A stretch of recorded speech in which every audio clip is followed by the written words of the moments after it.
This conference will now be recorded.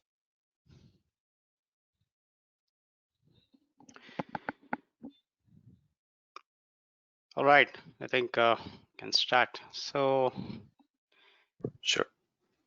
today we are going to talk about the scope management. We are going to start with the knowledge area wise, rest of the knowledge area wise, and of course we are going to try to cover a few things from the schedule management. Okay. Okay. So before that, let us recall whatever we covered yesterday. So yesterday mainly we covered with a few aspects about what is initiating, planning, executing, monitoring and controlling, and closing. So before initiating, we have to develop the business documents at the pre-project stage. So the business documents include the business case and the benefits management plan. So business case will talk about why we are doing this project, what we are going to deliver. Benefits management plan will talk about how we are going to get that benefit and when we are going to achieve that benefit. That is a time frame. And an agreement will be signed with the customer. So agreement can be anything. It depends on the internal or the external customers based on the arrangements. And that will become the input for initiating. So when we are bidding for the projects or when we are having option of selecting any of the projects, we have to go for project selection method. Or for that matter, we have to understand what is the benefit at the end of the day. Irrespective of internal or external projects. So for that, we have to use different costing parameters, like we are having NPV, internal rate of return, ROI, benefit cost ratio, payback period, or the break-even point, all those things. So except for the payback period, rest of the things we have to go for the higher value. So payback period, you have to go for the lower value. So NPV is the sum of all the PVs minus the investment. So for that, every year we have to calculate the PV. What is the based on the projections and other things. So the formula is FV divided by 1 plus R to the power of N. So FV is the future value, R is the discounted cash flow, or we can say it is a internal rate of return or the inflation, and N is the number of years. So NPV should be always positive, and we have to compare with maybe one more project. The one which is higher, we have to go for that particular project. Similarly, internal rate of return also, higher the IRR, better is the project. Return on investment, once again higher, better. Benefit cost ratio, it should be ideally should be greater than 1. If it is greater than 1, good. Otherwise, we may have to drop the project. Of course, it all depends on the situation. And also we covered about the benefit cost, benefit payback period. So that is how quickly we can recover the money. So the payback period should be always lower. And then initiating, we have to develop a project charter. So project charter authorizes the project manager to utilize the funding or to get the commitment from the sponsor. So sponsor is nothing but the one who is going to fund for the project or who is going to commit the resources and the funding. And then project charter has to be authorized by the sponsor. Then we are going to communicate what are the elements of the project charter to different stakeholders. And then the project manager will start identifying the stakeholders. So when we are doing the identify stakeholder, we have to do the stakeholder analysis, for example, based on the power, interest, influence, urgency, legitimacy, etc. So one of the examples which we saw was power versus the interest grid. So the output of that particular process is called the stakeholder register. So the stakeholder register consists of the stakeholder's name, from which function they are coming, what are their contact details, what are their power, interest, influence, and classification, that is external or internal. And stakeholder register is a running document. We'll be keep on updating that. And because why we have to be updating is that, so at the start of every phases, we may have to identify new stakeholder, And there can be changes in the stakeholders interest, power, and also there can be change in the stakeholders itself within the project environment. Okay. And then planning we have to do. So under the planning, we have to develop the project management plan, overall plan, by considering the different outputs from different knowledge areas. So the project management plan will describe how the entire project has to be carried out right from the beginning till the end. So it will be having all the subsidiary plans, which we are going to get it from rest of the knowledge areas, and the baselines. So we are having 12 subsidiary plans and the 3 baselines. And apart from that, we are going to have additional components. That is the development approach, which development approach we are going to use it. For example, it is predictive or iterative, adaptive, etc. Project life cycle, what is the life cycle of the project itself? And then management reviews, what is the frequency of management reviews, etc. And then it will capture about, of course, change management plan and all those things. So change management plan and configuration management plan, it will give the guideline how the changes has to be addressed. So those two plans has to be used hand in hand. Of course, to develop these two plans, we don't have any separate knowledge areas. It will be developed as part of the integration knowledge itself.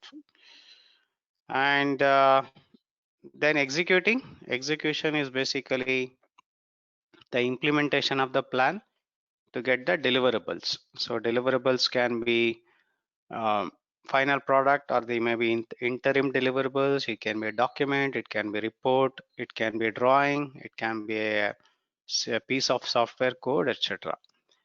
So this deliverable has to be inspected, it has to be tested based on the different approaches. So the output will be called as accepted deliverable if everything is okay. And if not okay, we have to go for a change request. So the changes has to be addressed through integrated change control process, which is part of the monitoring and controlling. So the monitoring and controlling has to happen throughout the project to ensure that we are in alignment with the expectation.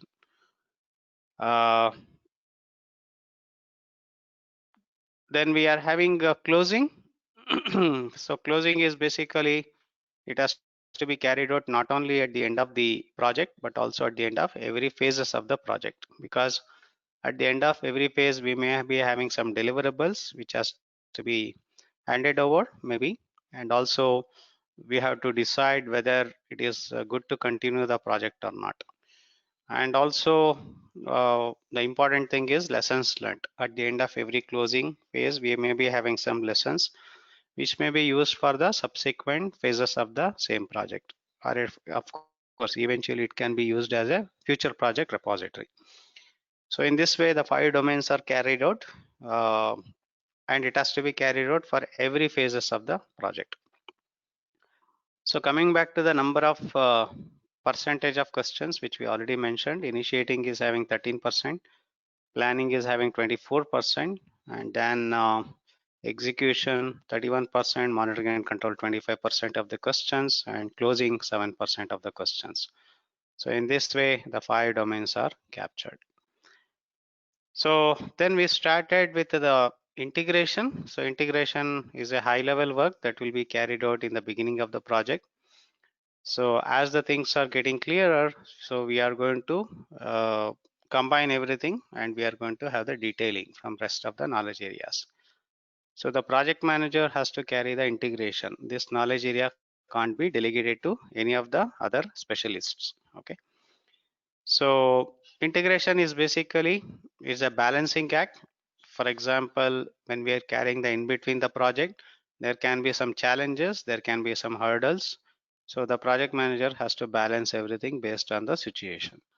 So coming to the processes, there are 7 processes: develop project charter, develop project management plan, and then direct and manage project work. Then we are having direct and manage project work, manage project knowledge, Then monitoring and control project work, perform integrated change control process, and then close project or the phase. So there are 7 processes. The first comes under the initiating, the second process comes under planning, third and fourth processes are part of the executing, fifth and sixth processes are monitoring and controlling, and the last process is closing. So if you observe that integration carry out, or it will consider all the domains or all the process groups.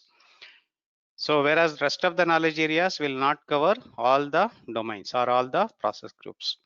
So coming to the develop project charter, so we are going to consider business documents, agreements, EF and OPA, using expert judgment, maybe some meetings, brainstorming, facilitation techniques. We are going to develop the project charter. So the other document is assumption log. Assumption log is a running document which will capture the assumptions and the constraints. Assumption means something which may be true or real. Constraint means there can be some limitation. So why we have to capture these two, or basically it will help in identifying the risk and other things in the future when we are doing the planning, detailed planning. And then the other process which we covered was manage project knowledge. So the learnings has to be captured. It should not go waste. It has to be captured throughout the project. And to capture the learnings, we may have to use the project management plan components and the lessons learned register, which we already captured from the previous phases, so that it can be used here. And using information knowledge management system, under that probably we can have conduct trainings, meetings, and workshops, CAFs, and also networking, storytelling, interpersonal skills. You have to use it to collect all the knowledge, and everything will be captured in the lessons learned register updates once again. And eventually, of course, it will be captured in the OPA. That is the organizational process set updates. So when we talk about the knowledge, there are two types of knowledge. One is the explicit, the other one is the tacit. So explicit something which can be codifiable, in the sense you can capture it as a drawing, graph, charts, numbers, flow, standard operating procedure, you can maintain it. Whereas the tacit is something which you can't capture 100%, which is like experience. It can be insights, belief, gut feeling, all those things. So the project manager has to use different methodologies. Using his interpersonal skill, he should be able to capture everything. And the other process which we covered was integrated change control process. So the changes are inevitable in a given project. So the changes can come because of the updates or the new requirements, corrective action, preventive actions. It can be because of the defect repair or the rework. So whenever the changes are coming, the thing is that we have to evaluate from all the constraints of the project, maybe individually or maybe from the overall, and then we have to capture through change request. We have to go for options. We have to look for options how we can address that. We have to go through change request to the CCB. So CCB is a change control board, which consists of the sponsor, project manager, and any other stakeholders who can give the expert opinion, or who may be getting affected in a positive or negative way, so that we are having a good understanding to take that decision about the approval or rejection. So irrespective of the decision, it will be captured in the change log. So change log is one more running document which will be keep on updated. So if it is approved, then we have to update the plans, documents, whichever that is affecting through configuration management system. And then we have to implement and close it. So in this way, the entire change management or the integrated change control process will be carried out. So coming to the inputs for this process, we have to use the project management plan. Under that, particularly the change management plan, configuration management plan, because that will give the guideline how to address the changes. And change request, work performance reports. So reports is a dashboard. It will indicate at this point of time where we are standing with respect to the cost, schedule, risk, issues, change request which has been raised earlier, everything. So it will be helpful in taking the decision about the changes at this point of time. So the tools and techniques, expert judgment, cost benefit analysis you can use once again, because it may be affecting your other parameters like NPV, it can be IRR, etc. So that it will be helpful in taking the decision, and also it will be helpful in capturing the uncertainty in the future. Then configuration management system, that is the change control tools you can use. Have the meetings with CCB, and output will be on a positive note, it will be approved change request, and the change log will be updated, and then update the project management plan and any of the other documents, and then communicate to the stakeholders about all the decisions and other things. So this is the way the entire integrated change control process will be carried out, right? So I think this is the point where we stopped yesterday. So Yeah. if you are having any questions, please let me know. Oh, no, I might have questions later on, not now. Yeah, okay, sure.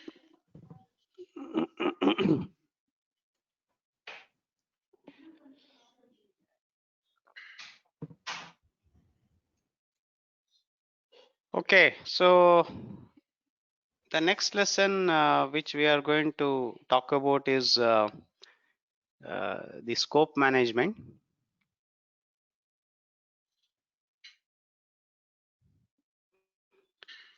So scope management. So what is the meaning of scope management? What is the meaning of scope? In a simple So way. basically, uh, uh, you know, to what are your deliverables for that particular project? Like, what should be Okay, the output of the project? okay, okay. Mhm. Okay, all right. So is there anything else? Uh, right now, I'm not getting in terms of the PMBoK what exactly the scope management scope definition is. Okay, okay. Of course, in general, scope is nothing but the boundary. When we Yeah. say boundary, what is required, what is not required, right? Yeah. So within the scope, outside the scope. So that inside, outside, it holds good both for the product and project. Okay. So what is the meaning of product scope? Product scope is nothing but the functionality or the features or the technical things, whatever we are going to deliver as part of the product. Whereas project scope is nothing but the work that has to be carried out to deliver that product. Okay. For example, you are delivering a mobile phone. So mobile phone is a product. So it is having a number of the components or maybe the features. For example, it should be having the battery, camera, it should be having a number of applications. All those things will be called as product scope. And project scope is the work that has to be carried out. For example, we have to design it, we have to develop it, we have to test it, we may have to get the review it, everything. So those things are nothing but your project scope. So the project manager has to consider both the product scope as well as the project scope, in the sense all the features required, only features required, that has to be carried out, that is the product scope, and all the work required, only work required, that is nothing but project scope. So Right. we have to fulfill both the things, then we are considering then we are fulfilling the scope management. Okay, that is the meaning. So basically the scope is inside, outside. So whether you like it or not, whether you are going to capture inside the scope or not, no problem. Please capture the outside the scope, because if you don't capture outside the scope, then what happens? The stakeholders will assume that you are going to deliver everything, right? Mm. So Mm. we have to have the understanding with all the stakeholders, what is inside, what is outside, and ensure that we are sticking to that. So that is the Correct. important of the scope management. Say for example, so will you capture, have you seen in your document or in your projects what is outside the scope? Any Yes. example? Yeah. So any example which Uh, you would like? Huh.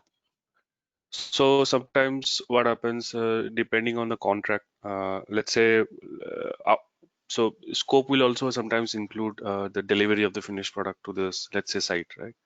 Mhm. So let's say sometimes based on the contract or that we sign, the scope, the customer scope involves lifting the product from the factory to his site.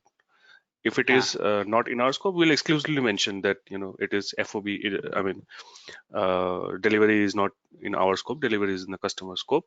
If Mhm. delivery required from our end, this will be the extra charges per product. So something like that, exclusivity is always mentioned. Sometimes when Perfect. you have an only delivery, sometimes what happens, only delivery of the product is in our scope. The testing Mhm. and commissioning of the product at site is a customer's responsibility. So that is Mhm. a very important parameter, because sometimes customer will assume if you are sending the product, the installation is also your responsibility. So if it is not part of the tender document or in our scope, then we exclusively mention that TNC commissions per Mhm. day basis is this. This is extra, not included part of the project work. Perfect. Perfect. Very good example. Yeah. Okay. So that is the main intention of the scope management. Um, Mhm. so we are having, when we talk about the scope management, coming to the processes, we are having six processes.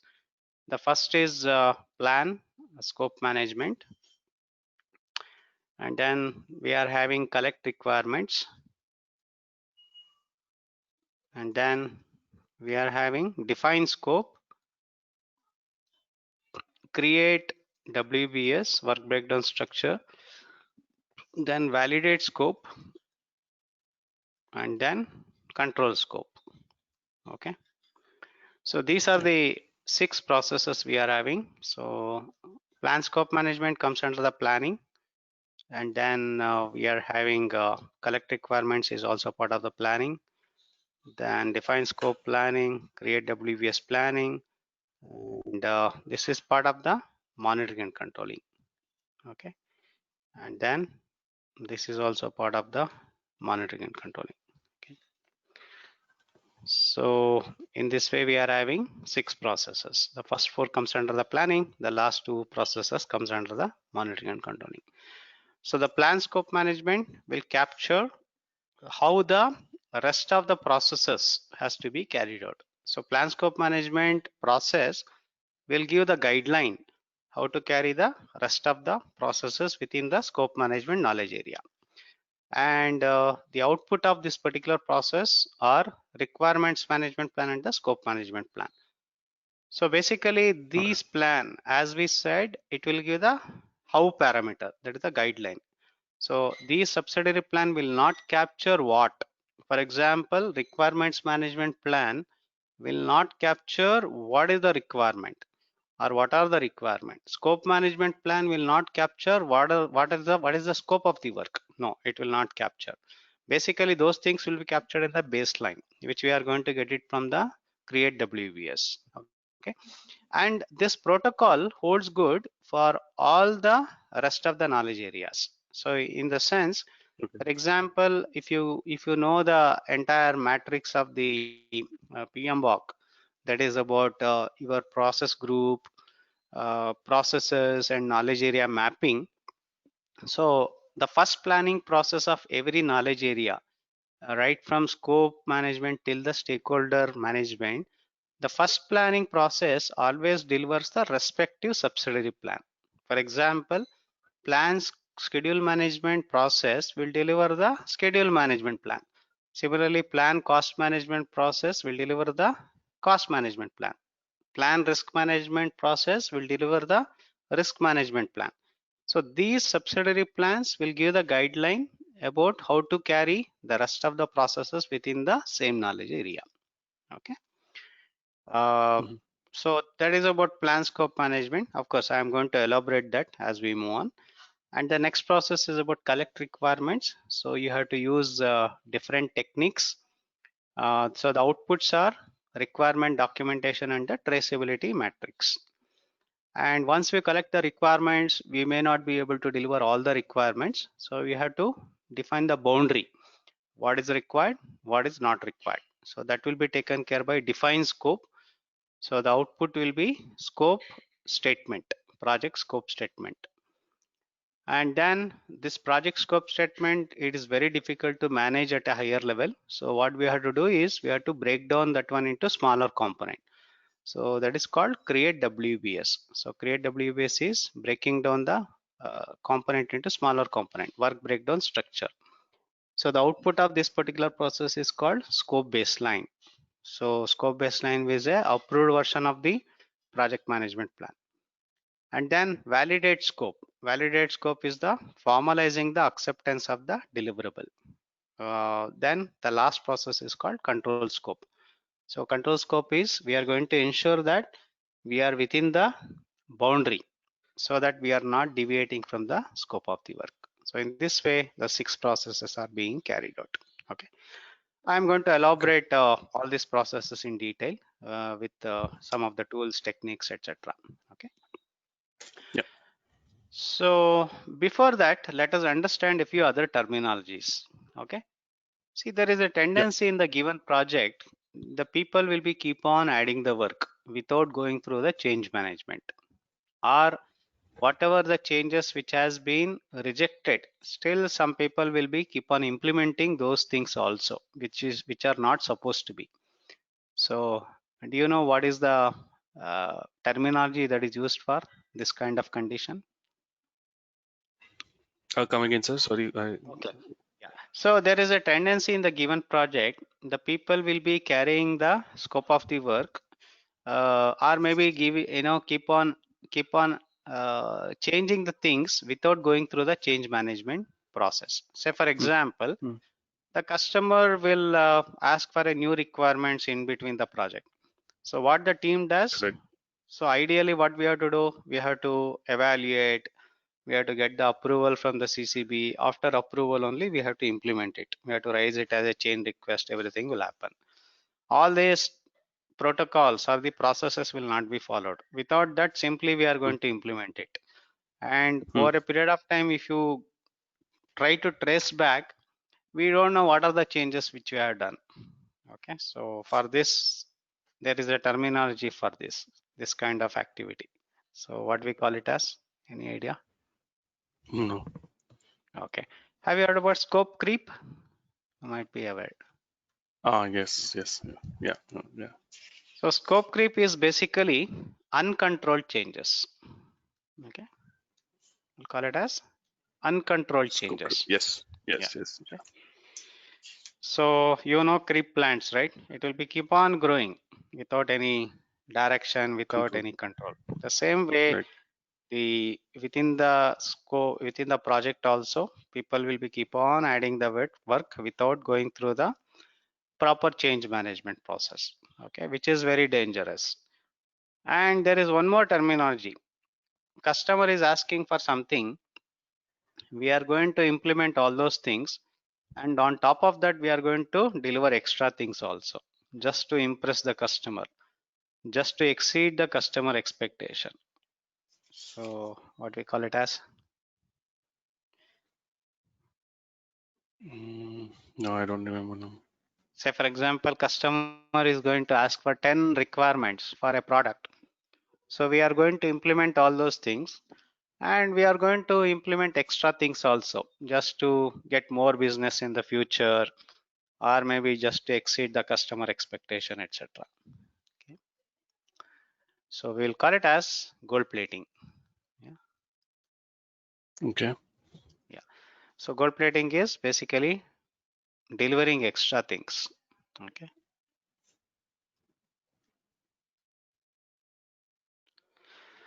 So as a project manager, as a project management team, we should not be doing these two. Okay. If we don't do this, if we take care of this, we are done with the scope management. Okay, so the intention of the Okay. scope management is all the work required, only work required, nothing less, nothing more. So that is the intention of the scope management. If you are doing scope creep, then we don't have any control over it. We may be doing extra things also, or we don't have any track of it. We may be going out of boundary also. Gold plating anyway, it will be out of boundary. So if we take care of these two, then we are done with the scope management. Okay, is that fine? Yeah. Yeah, okay. So now let us understand, okay, before that, let us understand one more definition. What is the difference between requirements and expectation? Requirements versus expectations.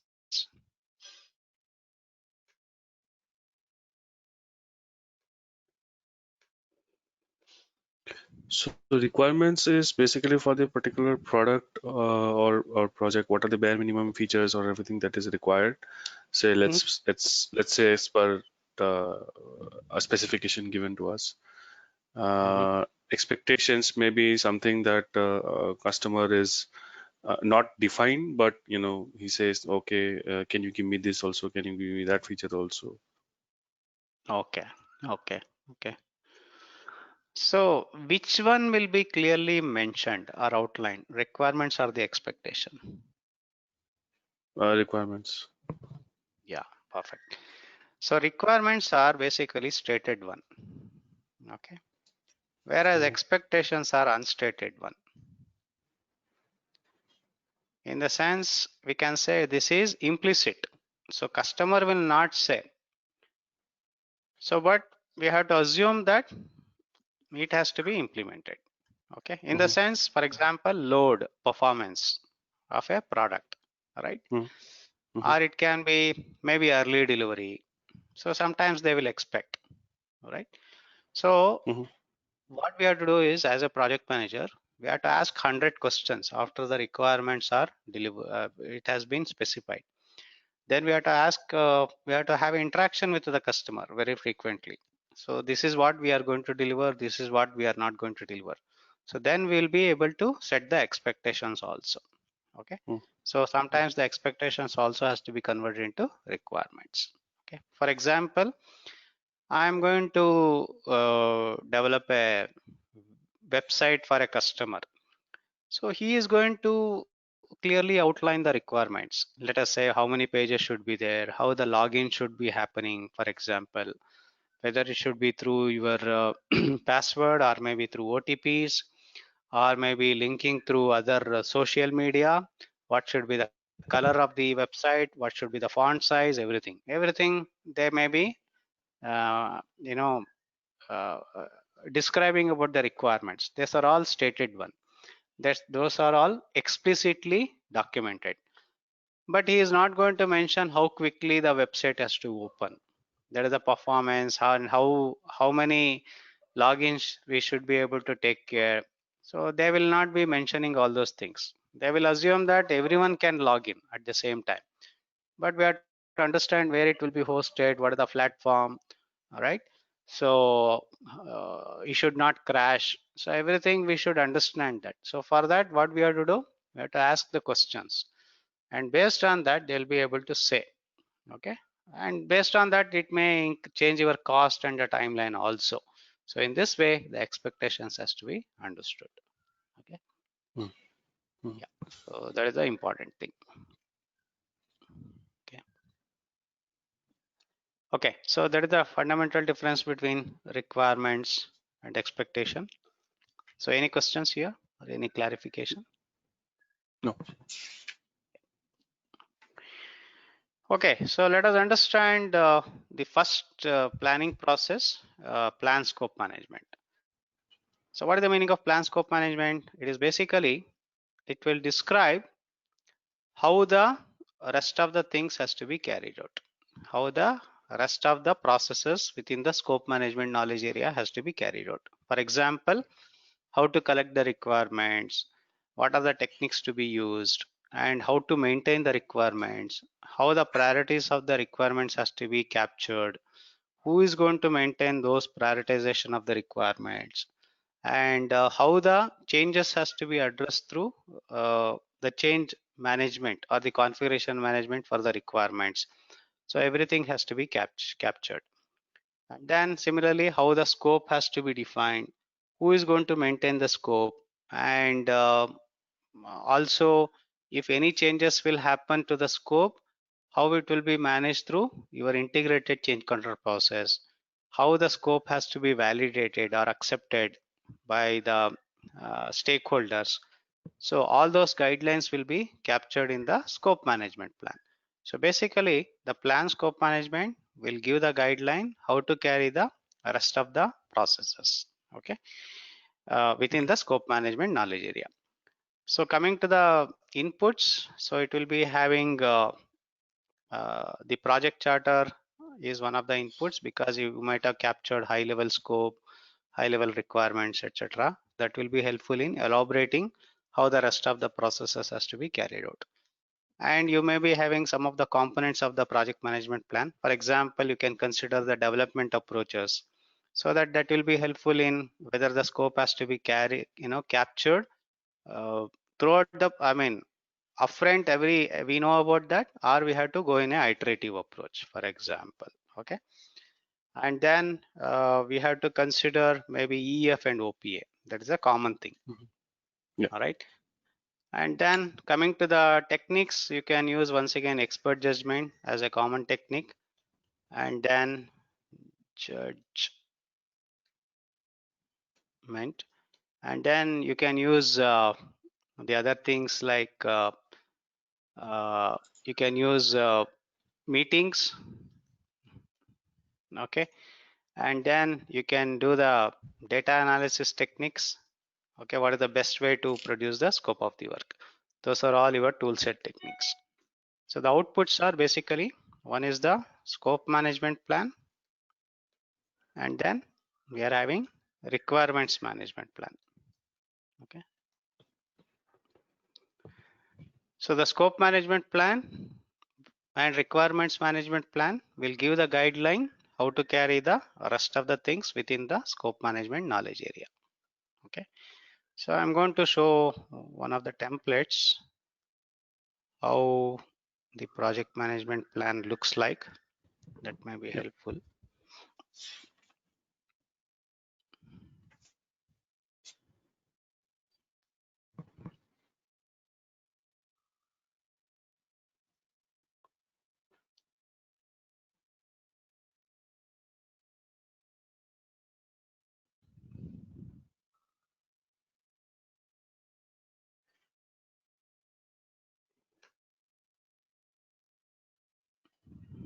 Okay, so this is about the project management plan. So are you able to see this? Yeah. Yes, I can So, see the document. so scope management plan, it will give the guideline. Basically, it talks about how the scope will be defined, developed, monitored and controlled, and validated. Okay. So, for example, it includes process for defining the detailed scope statement, process how the creation of the WBS will happen, how the WBS will be maintained and approved, how the formal acceptance of the deliverable will happen, how the request to the change to the scope will be carried out through integrated change control process. So in this way it will be captured.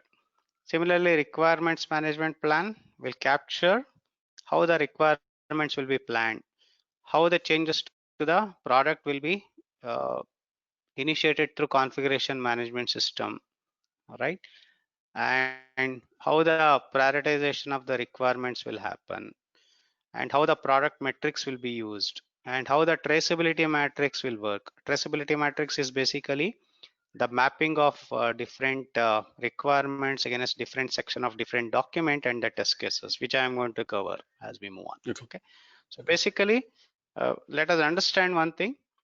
The plans, whatever we were talking about yesterday under the project management plan, that's 12 subsidiary plan, it will capture how, it will not capture what. Okay, so that is one of the important things.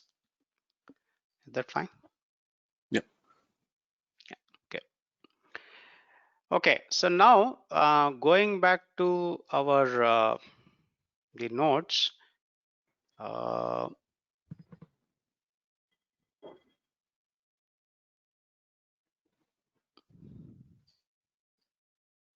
Okay, so basically we started developing the plans now.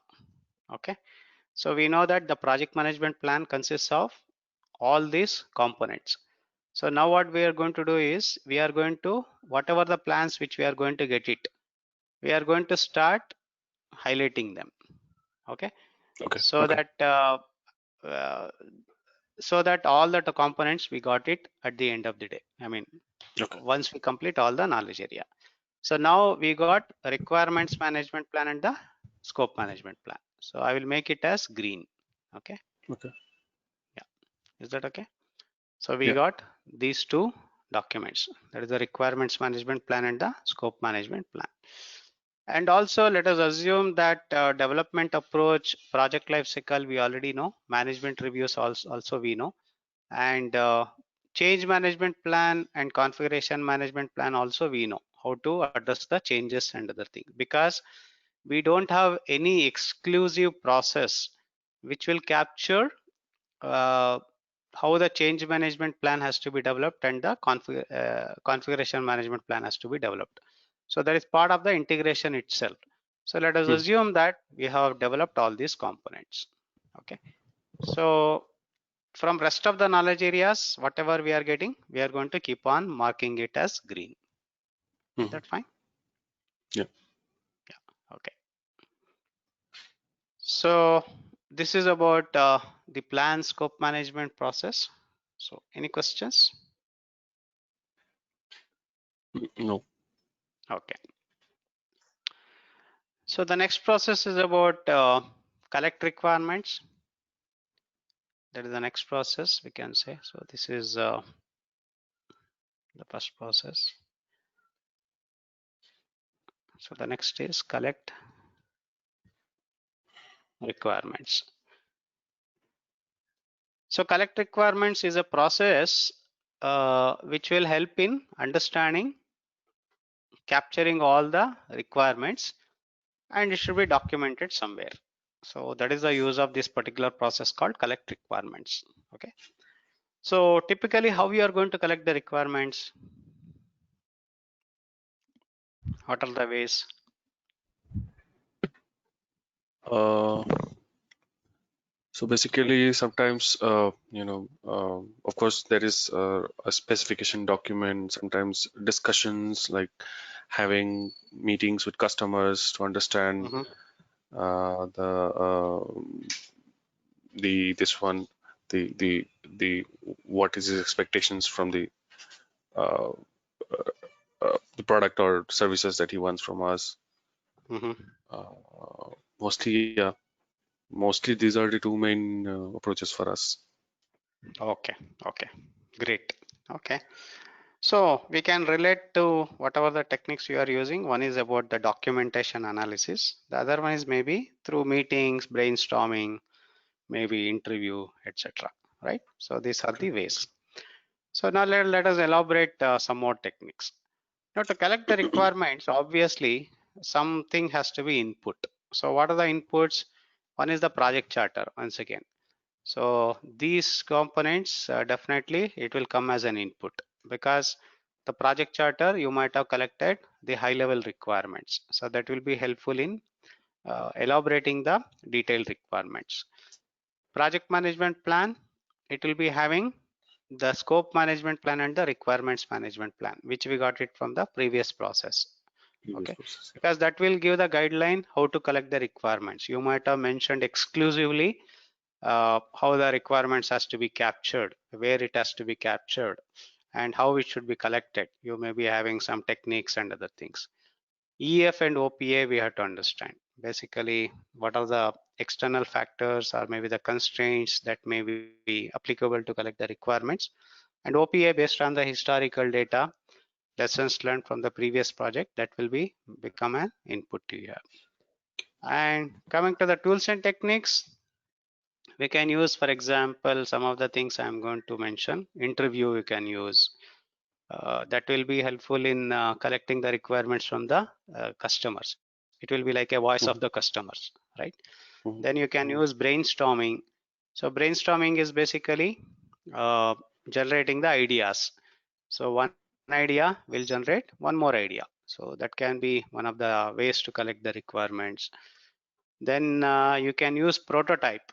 So prototype means you are going to develop something and then you are going to give it to the customer. So the customer will give the feedback.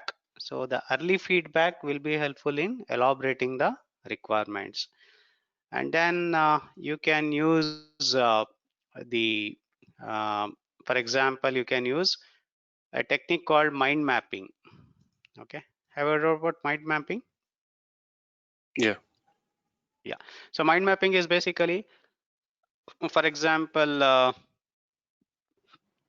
let us say mm, you are carrying a project like this, one of the projects, maybe ticketing application, right? Airline ticketing application.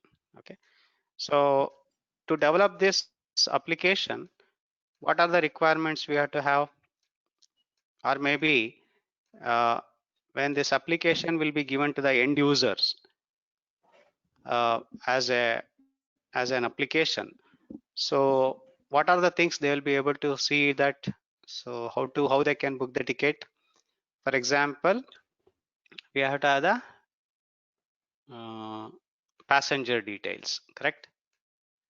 We have Mhm. to have the passenger details, and under that you can have name and then gender and then their personal details, etc. And then we have to understand where this application and also the flight details, right? So the flight details can be, for example, it can be domestic, it can be international, correct? It can be Right. domestic, it can be international. Under that, the different airlines and the timings, everything will be captured. And then this application, where all it can be used, it can be like platforms. So our OS, operating system. For example, Mhm. it is a web based or it is a mobile based, Mobile correct? based. Mhm. And Mhm. under the mobile, whether it will work in Android or iOS, etc. Right. Similarly, payment gateways, right? Payment, how it will happen. So Mhm. for example, it can be through your credit card or maybe debit card, wire transfer, or maybe your net banking, etc. Right? So in this way, we have to collect all the requirements. So this is called your mind mapping. So it is also called as idea mapping. Yeah. So you can talk to the customers or maybe different stakeholders. You can make it as a white page, I mean board, and then you can ask the stakeholders whatever they are getting the idea, they can go and just jot it down. And after that, we can filter it out. So don't worry about whether it is a duplicate requirement or a unnecessary requirement. Don't worry about that. Let us capture everything and after that we can filter it out so that we are not missing any of the items. Okay. So in this way, Yep. the mind mapping can be created. Okay. So this can be used in all walks of life. For example, in your personal life also. Let us say we are going as a family, we are going on a weekend vacation. So we can put a white paper or maybe a sheet of paper on maybe a refrigerator, and we will ask our family members how to make this vacation Correct. successful. So just go and jot it down, whatever you require. Maybe on Right. Thursday evening or Friday, we will make it as a filtration based on the timeline, based on the budget availability, so that we can filter it out. What is required, what is not required. So in this way, we should be able to take the decision. So from that perspective, this is one of the techniques which we can use it. It's a very good technique. Okay. So this is called Yeah. mind map. Okay. And apart from that, you can use the other techniques like voting technique. So once you collect all the requirements, then we have to go for a voting. It is under the Mhm. decision making. So what is the meaning of voting? under the voting we can have, for example, uh, there are different steps. One is called a unanimous, correct? Yeah. So what is the meaning of unanimous? Basically, all the people are voting for that particular requirement. There is no Yeah, all difference of them of, are agreeing. yeah, all of them are Yeah. agreeing. So before going for unanimous, you have to go for anonymous. Okay. So what is the meaning of Okay. anonymous? Basically collecting the requirement in a secret manner, unknown manner. Secret. Yeah. It is also Right. called as Delphi technique. Okay. So we are going to use a technique called wideband Delphi. So why we have to use this Delphi technique or a secret manner is just to avoid the conflict of interest. Suppose once we collect all the requirements, if we mention the names of the people who has given which requirement, then there can be some conflict of interest if they don't like personally each other and other things. So just to avoid that, Mm-hmm. we are Mm-hmm. going for an anonymous way, and then we will ask for the opinion. So then if everyone are voting, then that is called unanimous. If unanimous is not working, then we have to go for the next technique, that is called majority. Correct? Majority is more than 50% of the people are voting. Okay. Okay. Okay. More than 50%. If majority is not working, then you have to go for plurality. Okay. So plurality is basically, even though majority of the people are not voting, but majority of the group of the people are voting. Correct? Mm-hmm. So it is something like democracy, right? So when the parties are contesting in the election, if a single party will get the more than 50% of the votes or majority of the votes, then we will ask them to form the government. There is no other opinions. That is Mm. called majority. But there is a possibility that many times none of the parties will reach the majority. So Clear then what majority. we have Yeah. to do? The party which has got the highest vote. So we will ask them to form the government, maybe in coalition with other government, other parties, sorry, Mm-hmm. right? So that is called your Mm-hmm. plurality. Okay. So in the same Plurality. way, even within the given stakeholders list, you have to see if the majority of the functional heads or maybe the functionality, maybe different groups, they are voting for that on behalf of their team. So then we have to take consider of that decision. Okay, that is called plurality. And if this is also not working, then we have to go for the last one, which is autocratic decision making. Okay.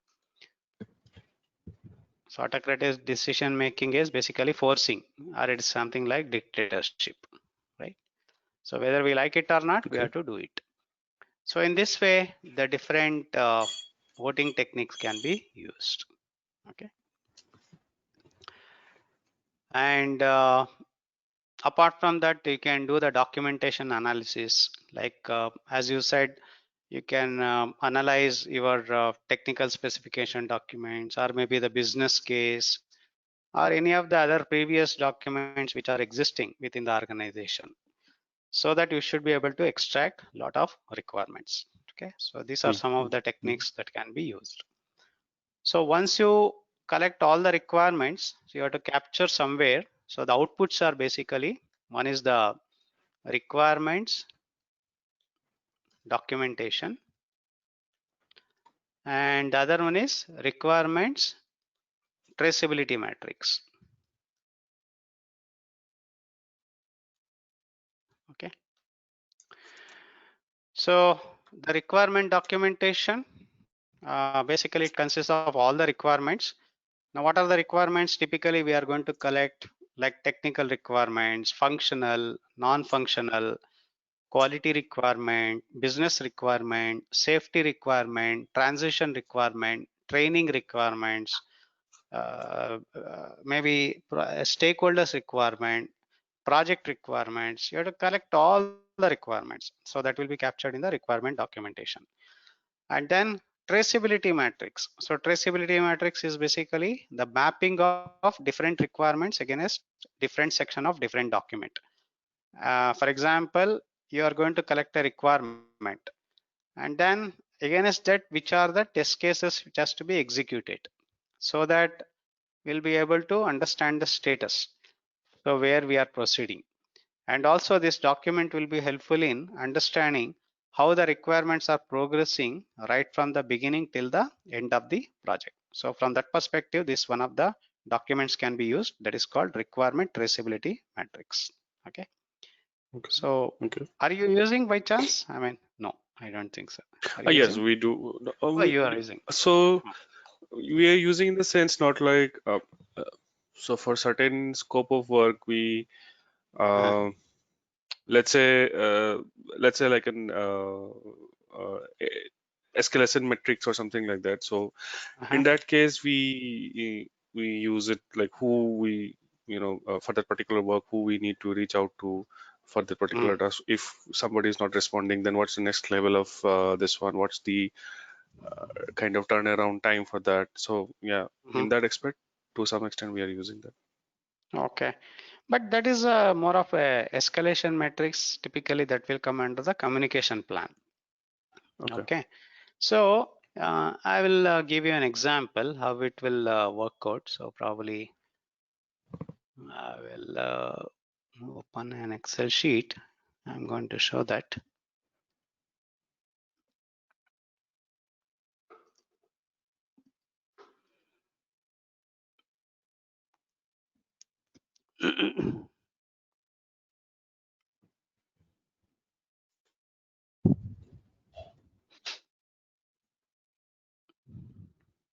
Okay.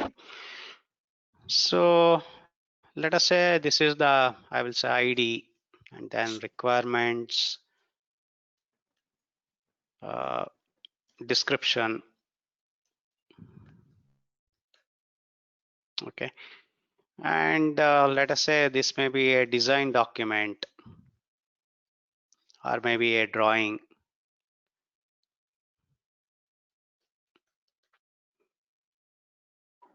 And then I would say maybe the test scenarios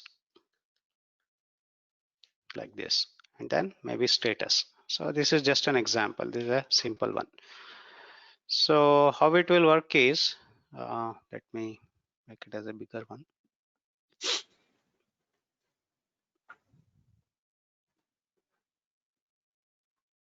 Okay. So let us say ID number 1. So this is ID 1 and requirement description. For example, uh, we have to have a capacity of the engine maybe. Okay, Mhm. capacity engine. Okay, it should be, let us say it should be 1800 cc. Mm. Okay, now to have this one of the requirements, so you have to mention the which is the design document. Okay, you may be having separate design document or maybe a drawing. So for Mm. example, it is the under the document, maybe section maybe 3.1. It will give you details about this capacity of the engine. Okay, technical Mhm. requirements, etc. Okay, so for example, it will be having maybe the drawing specification, etc., etc. Okay, and now once you complete this component, we may have to do the testing. Okay, so there can be some different scenarios and other things. So I'm going to make it as, let us say, a user acceptance testing, maybe from test cases, maybe are the test scenarios, maybe number 15 to maybe 20.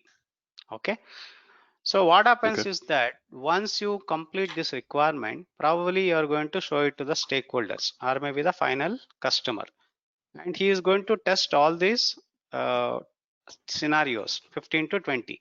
So if everything is working, then we can say that the status is pass. Okay, Right. similarly, let us say there is one more requirement, 2. Let us say it may be let us say, what do you say, the speed of the engine. Okay, so speed of the engine or maybe the speed of the maybe what do you say the car itself. Okay, then how to design that, how to develop it, maybe a section, it may be having about maybe 6.5. Okay, we have to completely have a mapping of that. And then maybe mm, user acceptance testing, maybe for example you may be having a scenario like maybe 90 to 100. So you are going to simulate this particular car speed, uh, and then or maybe in the track also you are going to test it under different conditions, mm, maybe dirt right. testing, or maybe the flat road, maybe the what do you say, the elevation, etc., etc., right? Then let us say one of the test cases or one of the scenarios is not working, then I would say that fail. Okay, so then we are not going to accept that, and then we have to we'll let us say I'm going to make it as one more column, maybe remarks. So now what is the action plan? We have to mention that, okay, to ensure that this is working. So in this way, we are going to capture all the requirements, whatever we have captured within the scope of the work Mm, later, and we'll be keep on mm, updating this document. Okay, so this is called traceability matrix. So the use of this traceability matrix is, one is that we'll be able to track how the requirements are progressing right from the beginning till the end of the project, and also it will be helpful in ensuring that the coverage of the requirements are complete so that we are not missing anything. Okay, so this is the use of this traceability matrix. Okay, okay. so this is particularly used in the software industry. Okay, again, as different design document, development document, modules, different test conditions, then they'll be keep on updating that. Okay, that is the use of Mm, this. So coming back to the collect requirements process, so the two outputs are basically, one is the requirement documentation, the other one is the traceability matrix.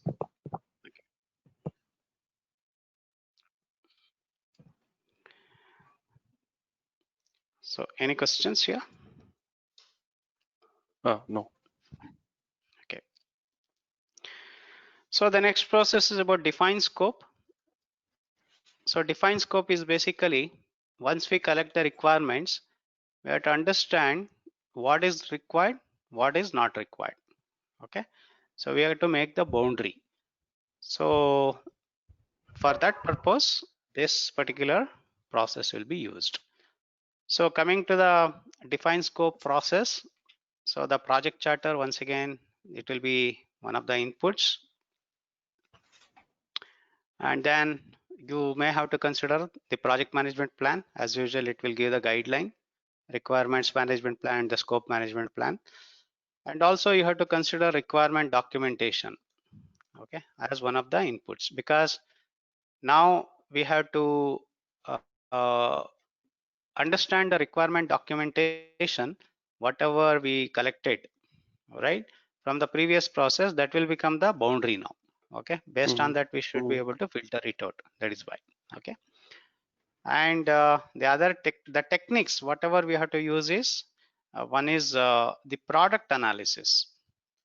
What is the meaning of product analysis? Say for example, if the output of the project is a product, so we know that the output of a project can be product, service, or the result. Suppose if mm, the output of a project is a product, we may have to divide that product into smaller component, so which we'll call it as product breakdown, so that it will be helpful for further analysis. So that is why this will be useful for one of the, as one of the techniques to define the scope. For example, let us say your mobile phone is one of the products which we are going to develop. So how we are going to divide that one into smaller component? What is the product breakdown structure of a mobile phone? the major, I mean, it'll be, let's say, the display, then Correct. what should be the OS, Mm-hmm. uh, what should be the processor you should be using, and Okay. what battery power and the strength of battery that you want to use, so Mm-hmm. so forth and so on. Perfect. Perfect. Great. Okay. So that is nothing but your breakdown, so that it will be Yeah. helpful for further analysis. Okay. Or if you Mm-hmm. talk about a simple whiteboard marker, so whiteboard Mm-hmm. marker is a product. So when you are going to decompose it to smaller component, uh, it is a product breakdown. It will be having cap, it will be having outer cover, it will be having ink, it will be having a refill, etc., etc., right? So that is nothing but your product analysis. Okay. And there is one more technique that will be used. It is called alternative analysis. Alternative Mm-hmm. analysis will be helpful in understanding how better we can develop the scope of the work, right? For example, or how we are going to implement it later. For example, can we do it in a manual way, or we have to go for an automation, or we can do it ourselves, or we have to go for a outsourcing, maybe some contractor. Suppose if you want to provide a telecom communication facility to the stakeholders, then you can understand, for example, we have to go for a wired solution or a wireless solution, right? So in this way, we should be able to find out, based on the feasibility, based on the practicality, which is the better way of completing the scope of the work. So that is nothing but your alternative analysis. So these two are the main techniques which we can use it, product analysis and alternative analysis. And also it will be helpful in understanding what is the best way to produce the scope of the work, like value analysis, value engineering, etc., margin analysis, etc. Okay. Mm-hmm. And the output of this particular process is called project scope statement. Okay. Project scope statement. So the project scope statement, basically it consists of uh, the, what do you say, it will be having the complete description. Okay, you can say product slash, I would say, project description, and then it will be having acceptance criteria, then it will be having assumptions, then constraints, then deliverables, and then project exclusion, which is important outside the scope. Mm-hmm. So these are the different components that will be part of the project scope statement. Okay. Is this so Ah, when you are defining the project scope here, ah. isn't it necessary to, like, we create the WBS, right? So is it not Yeah. necessary to define the WBS here, or? So in the next step, once we define that, then we are going to break down into smaller component. So that is in the next process, which is called create WBS. So if you go back to the processes, we know Mm, that we have covered plan scope management, collect requirements. Now we are in the define scope. define scope, So once correct? you define scope, the output will be project scope statement, which we are having the descriptions, everything. And based Mm, on that, we are going to further divide into smaller component. So that is called okay. create WBS. Of course, it can go hand in hand also, but since we are Mm, explaining one by one process, that is the next okay. Okay. Okay. process. Okay. Right. Yeah. Okay. Now let us understand what is the meaning of project scope statement. So these components, what is the meaning of this? Let us take an example. So whenever we are going to define this project scope statement, please define in a smart manner. So what is the meaning of smart? It should be specific, it should be measurable, it should be achievable or attainable, it should be realistic, it should be time bound. So in this way, you have to Mm, mention the project scope statement, so that everyone should mm, be able to understand easily once you read the project scope statement. Let us talk about let us say I am defining once again, let us take the simple example of a whiteboard marker.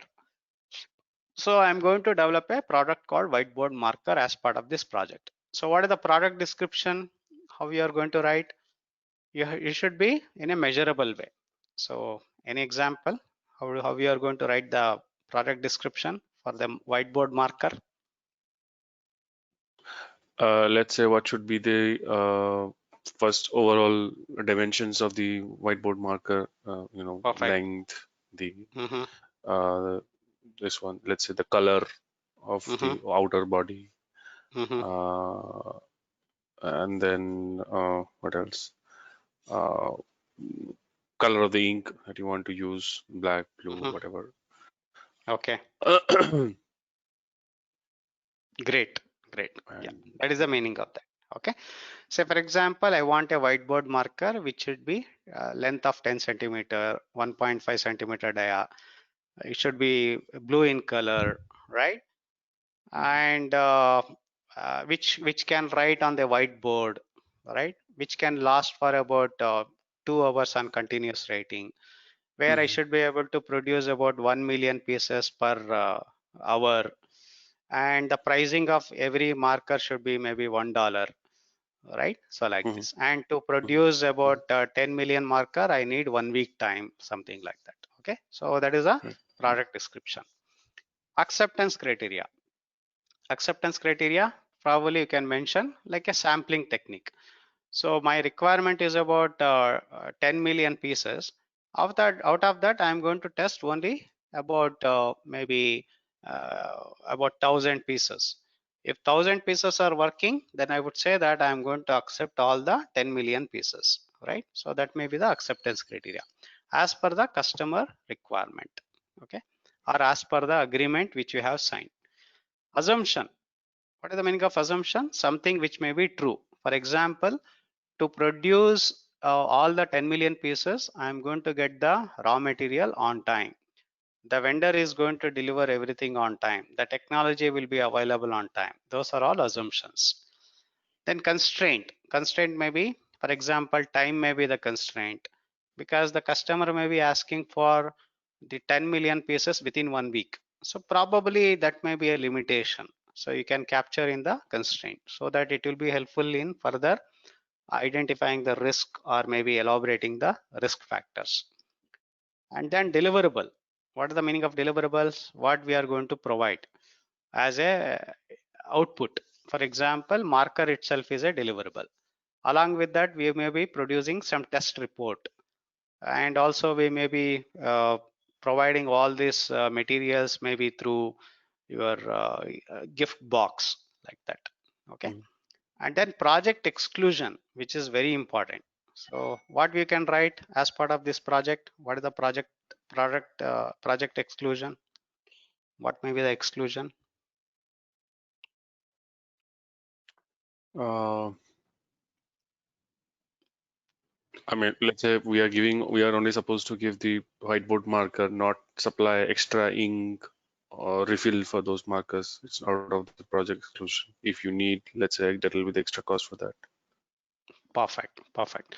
So we are not going to provide extra refill or something like that. Great.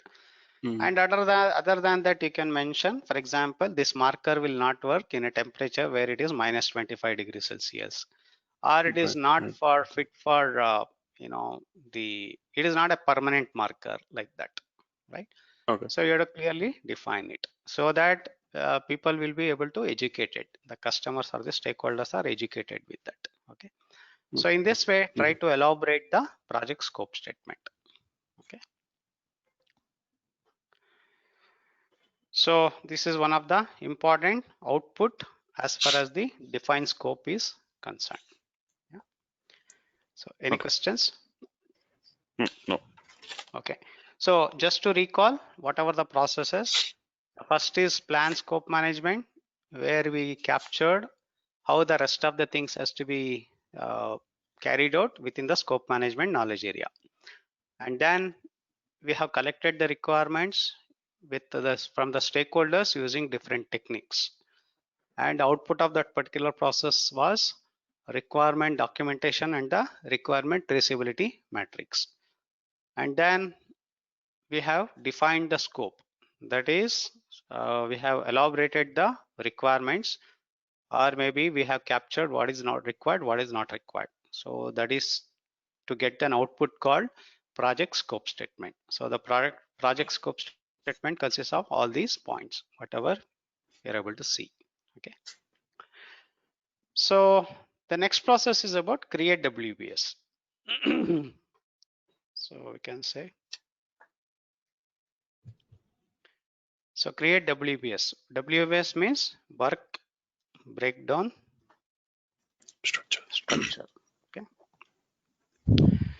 So once you define the scope of the work, it is very difficult to manage at a very high level. What is the meaning of manage? Manage is basically, for example, tracking and also estimating the timeline, cost, resources, effort, etc. So the better way of estimating all these things or managing, we have to divide that one into smaller component. So that will be taken care by this process called create WBS. Okay. So what are the inputs to create WBS? Obviously, we can consider, for example, project charter, and then we can consider project management plan, and then you can get the previous process output. For example, project scope statement. Scope statement, Okay. yeah. And so these are some of the inputs. So coming to the techniques, one of the important technique is decomposition, right? So decomposition is basically breaking down into smaller components, and output is scope baseline. Okay. So scope baseline consists of three components. One is the project scope statement itself, and then it will be having WBS, and the other one is called WBS dictionary. Okay. I'm going to cover what is the meaning of this.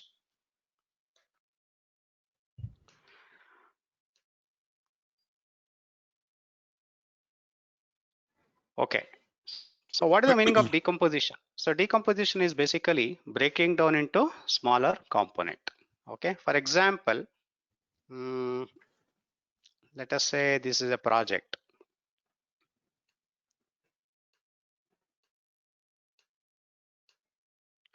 So the project will be divided into phases, correct? So we are going to define into phases.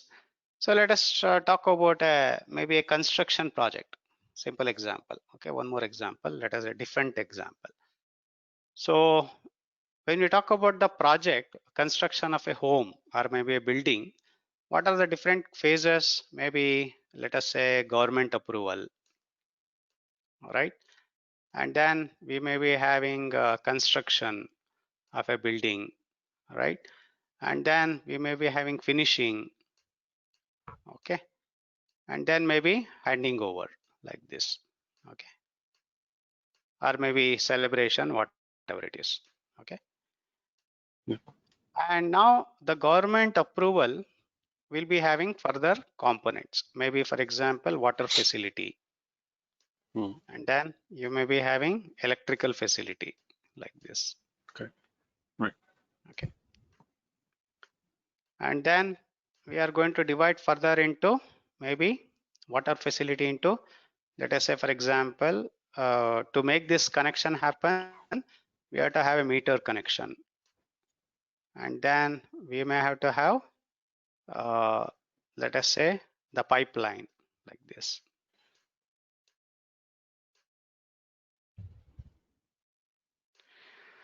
Now further, this meter connection will be divided into activities. Okay. The next level will be to get this meter connection. We have to have, for example, we have to fill the application. You have to pay the fee to the government, and then we have to get the approval like that. Okay. So this is called your WBS or the work breakdown structure. And the first level, whatever we are talking about, so those things will be called as, these levels will be called as the phases of the project. Okay. So we know that the project will be divided into phases.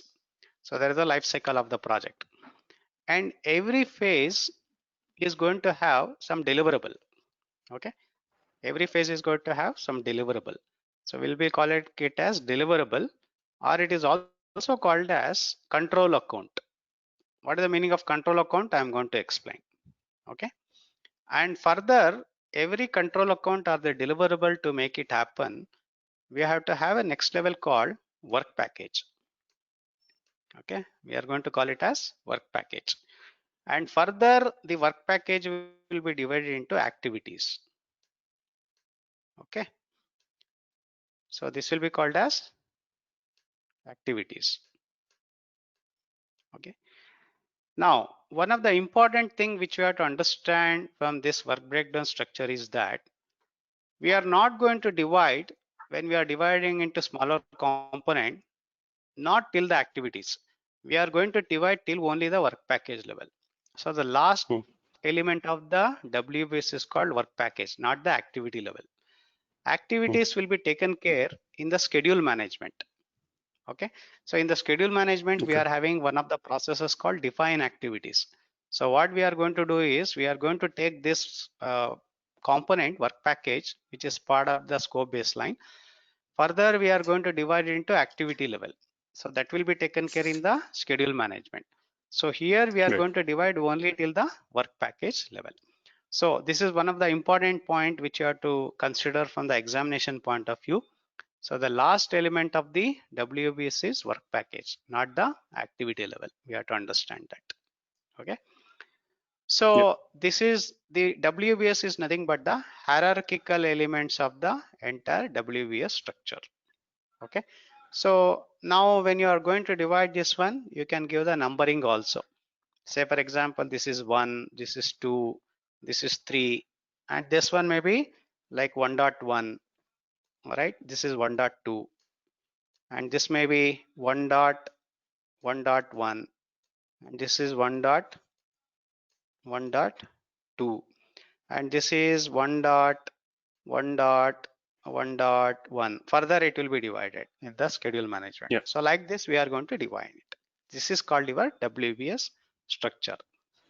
And further, when we are going to make this as a WBS, for each of these element or the WBS component, we are going to have a detailed description of the work packages or maybe the timeline, what may be the cost associated with this, what are the dependencies, what are the responsibility of this work packages, roles, everything we are going to create, which we will call Hmm. it as WBS dictionary. So Right. dictionary is nothing but set of words, correct? So when we are going to attribute the detailed elements or the detailed information which are attached to the WBS components, we'll call it as WBS dictionary. Okay. So when we are doing the create WBS process, or when we are carrying out this particular process, so we are going to decompose into smaller component, and further we are going to elaborate for every WBS component the WBS information, so which we will call it as WBS dictionary. So the output of this particular process is called scope baseline. Scope So the baseline. scope Yeah. baseline consists of the project scope statement, which we got it from the previous process, that is define scope, and further it will be divided into hierarchical level, that is the WBS, and the next is called WBS dictionary. Okay. So combining all these three components, we'll call it as scope baseline. Yeah. Yep. So I'm going to show once again the template. So will you give me a minute, sir? Just a minute. Yeah, sure.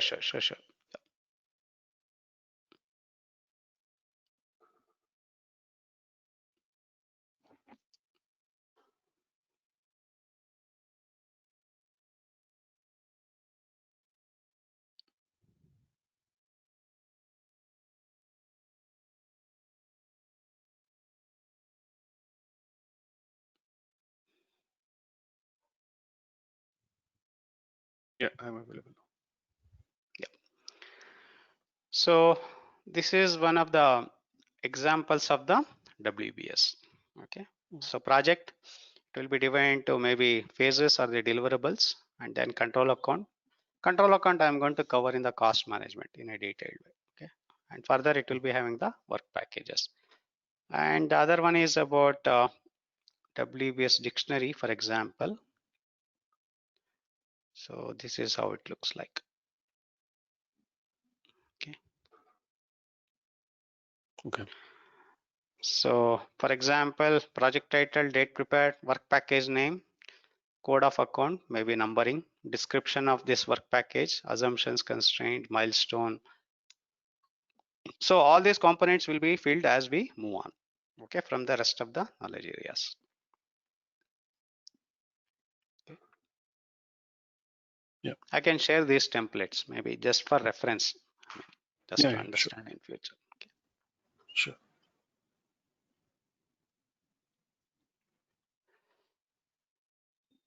Okay, so coming back to our notes. So we got three components: store statement, project scope statement, WBS, and WBS dictionary. Now the scope baseline will become part of the project management plan. So this is an approved version of the project management plan. So whatever that is there in the WBS, whether we like it or not, we have to do it. Okay. Whatever that is Yeah. not there in the WBS, whether you like it or not, we should not be doing it. Okay. That is the importance of the scope management. As we know, all the work required, only work required has to be carried out. Nothing less, nothing more. So that is the importance of the scope baseline. Okay. So if you go back to the components of the project management plan, so we got one more component, scope baseline. So shall I make it as green? Yeah. Yes, sir. Okay. So far we developed the requirements management plan, scope management plan, and the scope baseline. Okay. So we are done with the planning of the scope. Of course, typically these are the processes which we are going to carry out, but this can be iterative approach also. For example, particularly if you are using the agile development approach, what happens is that these processes will be keep on repeated, correct? Because we'll not be aware of everything in the beginning. So we'll be keep on updating that, and then we are going to roll back to the activity. All right. So roll back to the original plan. So from that perspective, these processes will be keep on repeated. Okay. And now one more component, one more point which I would like to highlight is that if you are using agile, so that typically the scope baseline will be called as product backlog. It will be maintained as part of the product backlog. So this is the terminology that will be used. Okay. Correct. So it is a collection of all the requirements. Everything has been agreed in a prioritized way. So that will be maintained by the product owner, and based on the prioritization, the development team will keep on developing the things. Okay. So why I'm mentioning this point is here is that in the examinations, for example, if you are going to get a question, of course they are not going to ask what is the meaning of product backlog. Let us say the scenario based, they will say you are working on a project where to elaborate the design concept from the development team or to develop the schedule of the project, you are considering the product backlog. So to estimate based on the historical data of the duration, which of the following techniques or which is the best technique you may be using. So in this way the question will come. For example, now we have to understand what is the meaning of product backlog. That's it. Okay. So from that perspective, I'm right. Okay. So we have to know some of the terminology. So the best way to get the hang of the terminology, all the terminology, is that in the PMBoK there is a glossary section, right? If you look into the glossary section, so for every terminology, the definitions are there. So please go through that. It will become very handy for the examination. Okay. Okay. Yeah. Anyway, as we move on, we are going to start explaining each and every, I mean, most of the things, but still, I'm saying. Okay. Yeah, sure. So now we are done with the planning of the scope. So similar way, we are going to plan for the schedule, cost, etc., etc. So we are going to get the overall plan, and then we are going to start implementing the plan. So implementation is basically execution, correct? Mm. So what is the output of the execution? Output of the execution is called deliverable, correct? Mhm. Now let us talk about the next process of the scope management, which is validate scope, correct? Validate scope. So what is the meaning of validate scope? Validate scope is basically formalizing the acceptance of the deliverable. Okay.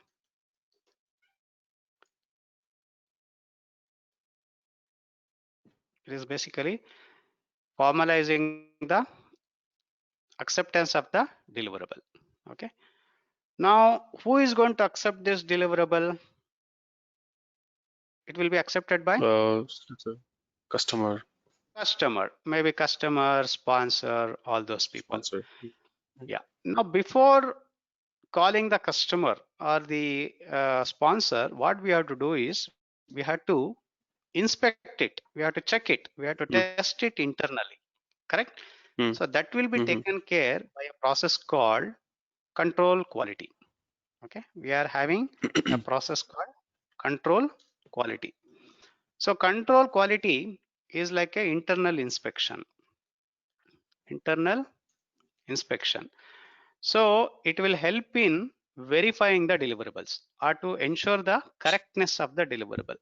So the difference between validate scope and control scope is that validate scope will help in validating and formalizing the acceptance of the deliverable. Whereas the control quality is like a internal inspection, it will be verification and the correctness of the deliverable. Okay. Right. So what we have to do is output of the executing is deliverable. So deliverable is one of the inputs to control quality process. You can go back and check it. Anyway, we are going to discuss that once again in the quality management lesson, maybe in the forthcoming sessions. Okay. And Okay. the output of the control quality is called verified deliverables. If everything is okay on a positive note, we are going to get an output called verified deliverables.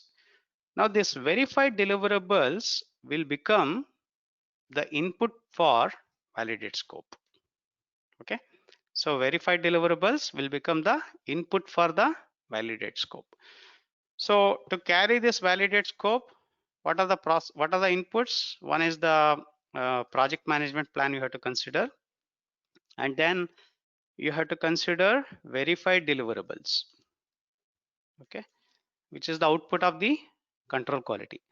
And the other input is mainly requirement traceability matrix. Why we have to consider RTM, requirement traceability matrix? Because now one of the deliverables is ready. Now it will be inspected by the customer. So in the RTM, as we said, we know what are the scenarios to be tested for this particular requirement. As we said, let us Mm. say the capacity of the engine or maybe the speed of the Mm. car. So what we have to do, that deliverable maybe one of the component may be ready, all right? Mm. So what we have to do, we have to test it. So which are the test scenario, we have to get it. So that will be reference from the RTM or the requirement traceability matrix. Okay. So these are some of the inputs. Now coming to the techniques, inspection is one of the important technique. So in the inspection, what we are going to do, whatever the deliverables which are ready for the inspection, we are going to review it, test it, audit it, or we are going to do the walkthrough. So if everything is okay, the output will be called as accepted deliverables. Okay. Okay.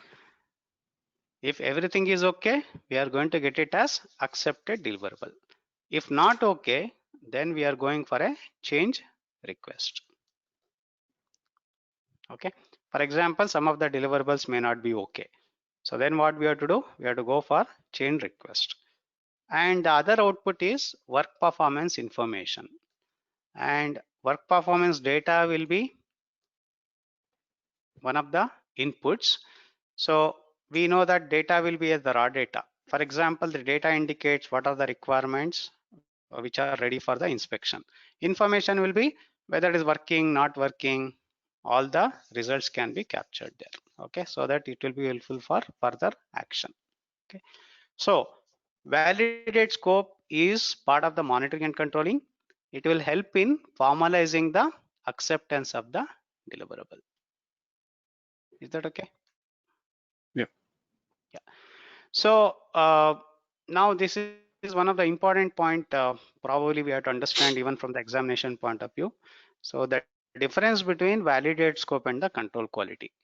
So just to distinguish what are the differences, validate scope is help in correctness of the deliverable, and control quality is for the control quality is for the correctness of the deliverable. Validate scope is formalizing the acceptance of the deliverable. Control quality is for the verification. Validate scope is for the validation. And then control quality is like an internal checking. Validate scope is like a final checking from the customer point of view, or maybe from the sponsor point of view. Okay. And control quality will be carried out before the validate scope. Sometimes it can go in parallel also, but typically the control quality will be preceding from the validate scope. In the sense, the output of the control quality will become the input for the validate scope, as we said. Right. Now, what is the frequency of validate scope? The frequency of validate scope is it has to be carried out for every phases typically, because or for every deliverable. We know that at the end of every phases, definitely we are going to have something or the other deliverable, right? So better to do the validate scope at the end of every deliverable. Okay. So it will be, let's say we are based on every work package that we deliver. Correct. Yeah. I mean, once again, it depends on the agreement, customer requirement, etc. But typically that is the stage. If you are using a agile, definitely we are going to do at the end of every iteration, or maybe the sprint, or maybe for every minimal viable product, right?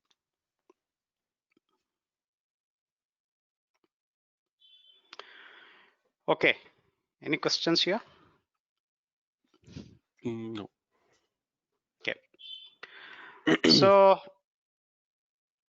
the last process is control scope. So control scope is basically, it is once again monitoring and controlling.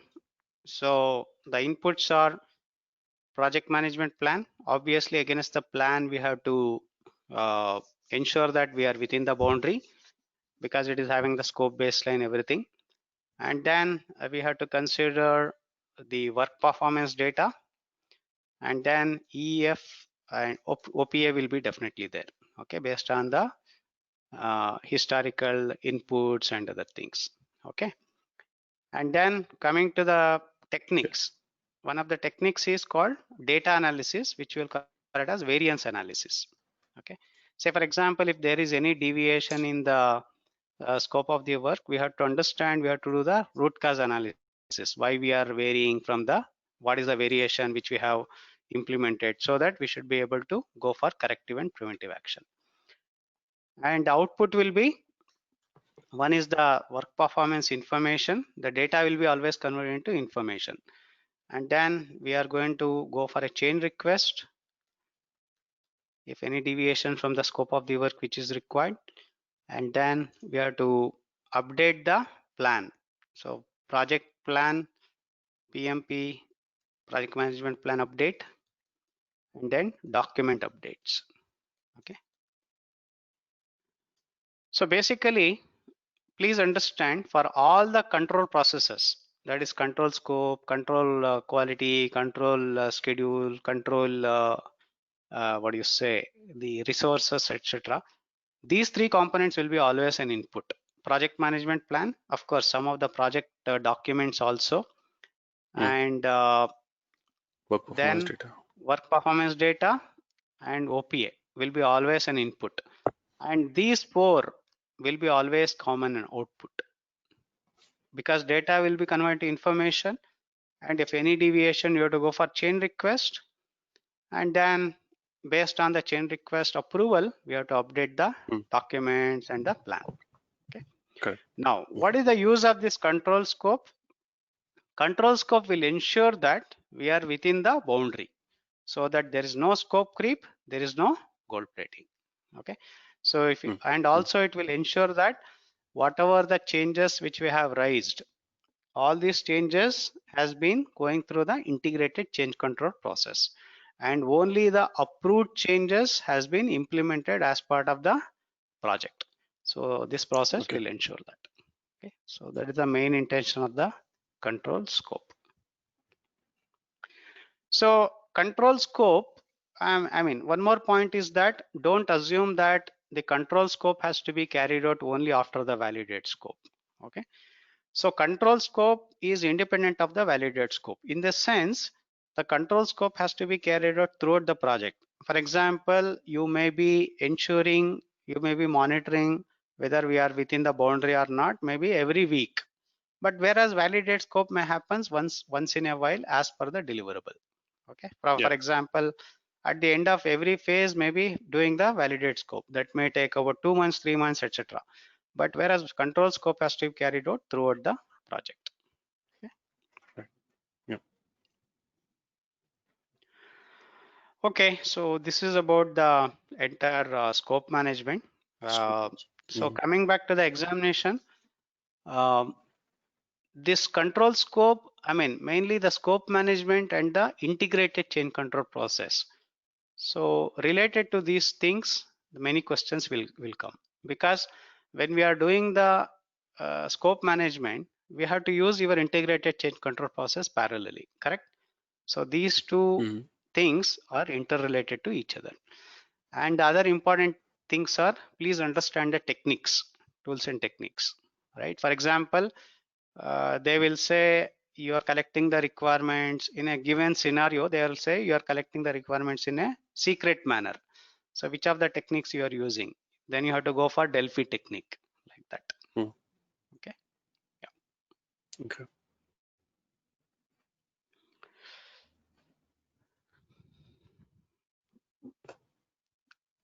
Okay.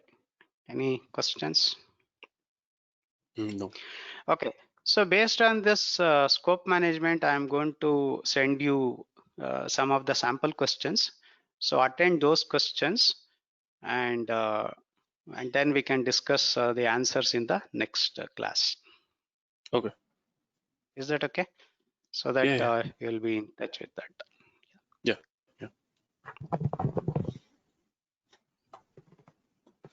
So one quick question.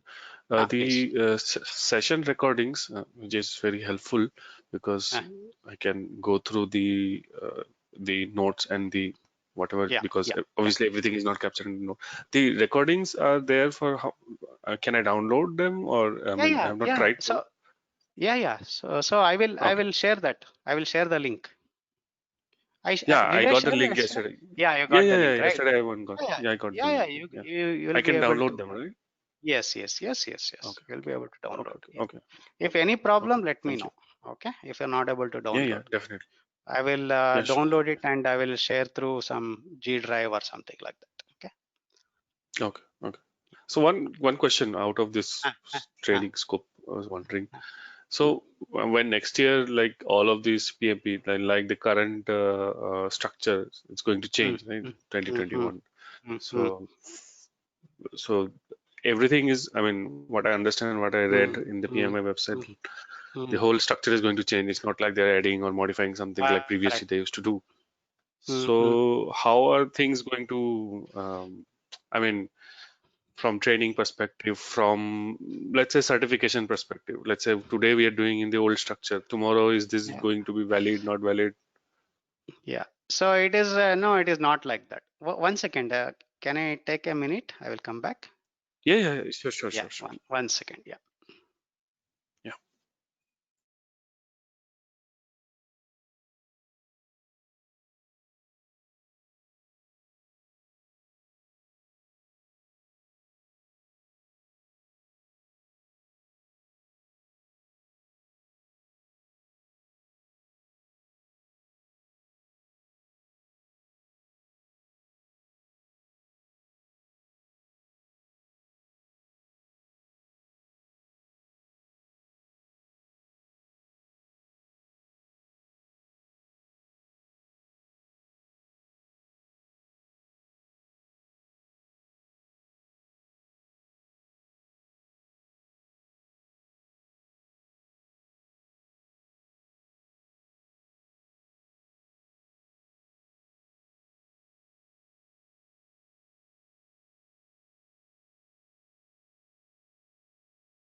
Okay, I'm sorry. Uh, Yeah, no problem. so basically, so your question is that once the things are changing, maybe from January, Mm, so after that, mhm, what are maybe like, now we are going to clear the examination, let us say during the month of August or September. So now you're mm, talking mm. about the validity of that or how it is? Yeah, I mean, of course, once the whole format changes, so Huh. let's say in the market from job Hmm, aspect, hmm, will hmm, people start looking for you have to get, I mean, not obviously it will not happen like in a month or two because hmm, it'll take time for people to get hmm, used to that. But hmm, let's say people who have got certified in the old this one, will that get, hmm, hmm. null and void, or let's say, not very No, no, no. relevant in the It is market? no, no. It is not like that. It's not like that. Okay. Mm, Say, okay. see, that is why PMI will be saying that you will be getting the PDU. That is a professional development unit. Mm, mm, So we know that to renew your certificate, you have to get 60 PDU. All right. So obviously, mm, when you are mm, getting the 60 PDU, obviously you will updating yourself. All right. mhm, So mhm, you mhm, need not to write the examination, but it is indirectly we are updating ourselves. Okay, maybe through some other courses or maybe listening to the webinars from okay. the PMI website like that. Right. Mm, So in mm, that mm, mm, way, mm, people will and they will never ask you, under which version you have completed. So no one will ask you mm, that. mm, So you are mhm. PMP certified, PMP certified. That's it. Okay. Yeah. Because see, the basic concepts will not change.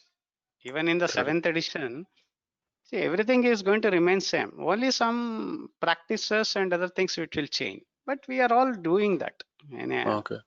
formal or informal way, right? So as part of, let's say, who are registered, like, reps who impart the training, so they already, they should be knowing, right, how the changes is going to impact Yeah, yeah, for yeah, their. yeah, Oh, yeah, definitely. See, okay. for example, I cleared my PMP in fourth edition. Mm, Okay, now mm, I'm training from many years. mhm, So mhm, obviously, whenever the upgradation will happen, fifth edition, I'll be aware. And sixth edition, I'm aware. Seventh edition also, I'm aware now. Okay, what are the mhm, things? And by the way, mhm. I'm one of the reviewers also for the sixth edition for the draft version. Oh, Okay, and oh, even the okay, okay. seventh edition also, I gave some comments. So I was one of the reviewers. Oh, okay. So yeah, so seventh edition now, which is going to be released in December. So I gave about 13 inputs. Out of that, they accepted 12 inputs. Okay, so Oh, oh, great. yeah, Okay, okay. so like that. I mean, so of course, as a trainer, I should be updating myself. There is no doubt about it. Yes, yes, But yes. in general, yeah, everyone does that. Okay.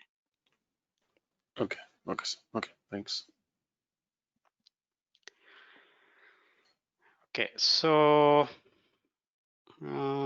I thought of covering a few things from the schedule. Of course, I mean, I don't think so. We already Yeah, I took discussed some with time some with you. payments. Yeah, yeah. So, no, that is okay. That is not a problem. Yeah. So what we can do is we can take schedule management as a fresh in the next session. Is that okay? Yeah. Yeah. Okay. So in the next session, we are going to cover schedule management. Of course, that is a little lengthier session. I mean, Mm-hmm. lengthier lesson. Of course, we'll be Mm. able to cover in 1.5 to 2 hours maximum. Okay. Okay, So we okay. are going to, after that, I may give some exercise and other things you can do that. Of course, for this scope management, I'm going to send you some sample questions. You can answer that. And then in the next class, we are going to discuss that. Okay. Okay. Yeah. Okay. So the next session, I believe it is on, I schedule it for Uh, Tuesday, correct? yes. Yes, it is on Tuesday. Okay. So what is your plan for examination? I mean, when you want to? Uh, So I actually need to discuss that with you because Okay. I want to give it, let's say, as you said, within September, max maybe October, not Yeah. later. Yeah. Because I want to schedule Please it, do that. because then if I schedule, Correct. then only that Exactly. in my mind that Exactly. Yes. preparation timeline will Yeah. come and everything. Yeah. Okay. You are committed for that. Yes, I agree. Yeah, yeah. So I don't want to do August, because August, or rather September, because like in the beginning of September, because we have certain quarter end activities in September, so Okay. work pressure Okay. will come into the Okay. picture. So Okay. October Okay. is the right time for me. And let's say Okay. October, if I don't, for some reason, if I'm not, at least I'll have at least November with Yeah. me too. Yeah. Yeah. So that's my plan as of now. Okay. And as you Okay. said, this application process is also simplified now. Like earlier, no, Yeah. Yeah. not Yeah. complex like earlier. Yeah. Yeah. Okay. Okay. Okay. Sure, Santanu. Yeah. So we can Yeah.